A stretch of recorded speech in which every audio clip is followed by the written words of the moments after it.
So yes, my name is Jan Verhasselt. I'm the founder and managing director of Yazzoom, and I'm here to tell you today the story of our data science startup. So it will not be about technology, it will not be a lot about products, it will be about our journey, right? And our journey started about 3.5 years ago in September 2011, when I had a very strong desire to become an entrepreneur. I had about 40,000 euro on the bank that I was willing to invest in this adventure. So I said to myself, okay, what am I going to do? And on this intersection of what I'm good at and what I love to do, I figured it should be something with algorithms, with solving difficult problems, with innovating, inventing stuff, improving processes, processing data. And this, more or less, this messy thing, very technical thing, was more or less our mission at the time. Today, our mission looks like this. We develop software, we deliver engineering services that create value from data by optimizing company processes. So I hope you agree this looks already a little bit more concise and professional. So what brought us from that point A to point B? First, we listened a lot to feedback. Feedback from our friends, our family, but also from teachers. There are a few people in the room here that have taught me a few things. And also of customers, very important to listen to your customers and your suppliers. Second thing, we experimented a lot, not only with what we offer, but also with the story that we delivered the offer with our pricing strategy, even with organization. How do you divide the work over different people? What types of talents do you need? And so on. Thirdly, you can accelerate this process by taking a lot of education. It's very cheap here in Flanders as a starter to get advice and to get education from organizations like Ceres and the Chamber of Commerce. There is Flemish subsidized programs, there is European programs, and so on. But as you work through that, it takes time. So be prepared to work hard for peanuts until at one point you will get lucky. And I tend to agree with Seneca that luck is what happens when preparation meets opportunity. So the preparation is all the hard work I was talking about.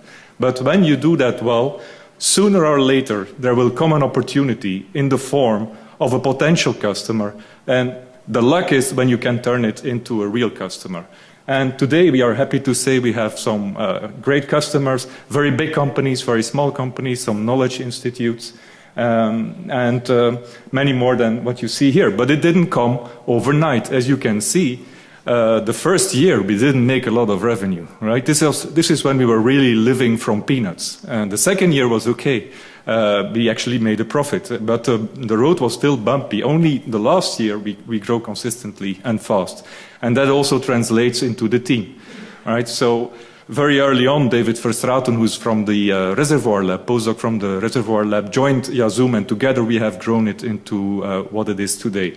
The growth engine, the strategy that allows us to grow profitably, is that we are selling a mix of building software on demand, selling our own software products, and also selling software and services of third-party suppliers. And we do this in a number of activity areas. We improve processes, mainly industrial production processes there. We create software for sorting machines and for inspection robots. And in the analytics world, closer to this world, it's about predictive analytics, it's about prescriptive analytics. So, and we do that with a lot of services. And in order to deliver those services effectively and efficiently, we have a range of products that we sell, but products that we also use during these projects in which we apply these services. And that goes from software to monitor thousands of control loop in an industrial production plant, to software that can make predictions, predictive models for hard-to-measure quantities from available data. Of course, along this journey, we made some mistakes. One of my earliest mistakes was spending time with a lawyer and a lot of money on creating general terms and conditions to subsequently learn that the big companies simply refuse it and the small companies freak out when you use it. So today we are expanding internationally, and we're learning that this is hard, right? So selecting and motivating an international network of sales agents is hard work, and I haven't found a data science trick to accelerate it. But the overall feeling we have today is that we're very proud. We're proud that we have always delivered on our promises to our customers, and that has resulted that last year 50% of our revenue was coming from customers that were referred to as by earlier customers, and that's why we're now accelerating this growth path. So that was my story. I thank you for your attention.